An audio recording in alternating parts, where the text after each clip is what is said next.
বন্ধুরা, আজকে আমি দেখাচ্ছি তোমাদের সম্পূর্ণ নিরামিষ কচুরলতি রান্না।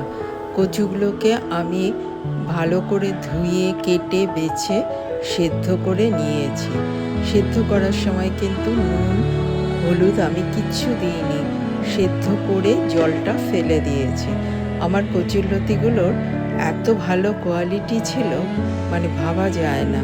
আমি নিজেই নাড়তে নাড়তে ওটাকে গলিয়ে ফেলেছি, এত ভালো কোয়ালিটি ছিল। আচ্ছা, যাই হোক, তোমরা দেখলে বুঝতে পারবে, সম্পূর্ণটা দেখার অনুরোধ রইল। আচ্ছা, আচারি লতিও বলতে পারো, নিরামিষ লতি বা আচারি লতি। আচ্ছা, এবার কড়াতে সর্ষের তেল দিয়ে কালো জিরে ফোড়ন দিতে হবে। তোমরা এটা সর্ষের তেলেই করতে হবে। কালো জিরে ফোড়ন দিয়ে লতিগুলো দিতে হবে। একটু ভাজা হয়ে এলে, একটু সামান্য ভাজা হয়ে এলে হলুদ দিয়ে দিতে হবে। এবার দেবার পরে কাশ্মীরি লঙ্কার গুঁড়ো, এবার ঝাল লঙ্কার গুঁড়ো, ঝাল শুকনো লঙ্কার গুঁড়ো দুটো দিতে পারো।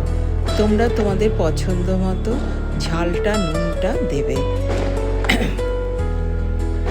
এবার আমি কতগুলো কাঁচা লঙ্কা কুচি করে দিলাম। আর এসব জিনিসগুলো, কচুর আইটেমগুলো একটুখানি ঝাল হলেই বেশি ভালো লাগে। ঝাল কড়া নুন ওগুলো বেশি আমরা পছন্দ করি আর কি। তোমরা তোমাদের পছন্দ মতোই দেবে। এবার উল্টে পাল্টে নেড়ে ভাজতে থাকবে। এত সুন্দর কোয়ালিটি কচুর লতিগুলোর, ভাবা যায় না। তারপরে অনেক দিন পর বাজারে এরকম পেলাম। তারপরে নুন দিলাম, যেটা নুন দিয়ে তারপর আমের আচার অতি অবশ্যই দেবে। তেল সমেত আমের আচার, ওটাও দিতে পারো, বা অন্য যে কোনো আচারও তোমাদের পছন্দ মতো দিতে পারো, যদি যেটাতে তেল আছে। খেতে খুব অপূর্ব লাগবে গরম ভাতে খেতে।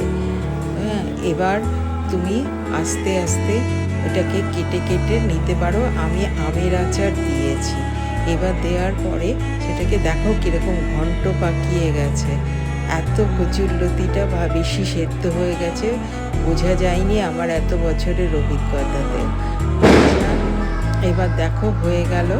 এবার আমি কি করব, একটু কাঁচা লঙ্কা দুটো দিয়ে দেবো, আবার ঝাল দিলাম আর কি, আর একটু কাঁচা সর্ষের তেল দিয়ে দেবো, নাবিয়ে নেব নাড়াচাড়া করে। তোমরা তৃষার পাকশালাকে লাইক কমেন্ট সাবস্ক্রাইব করতে ভুলো না। Thanks for watching Trishar Pakshala. আমার পাশে থেকো, সঙ্গে থেকো।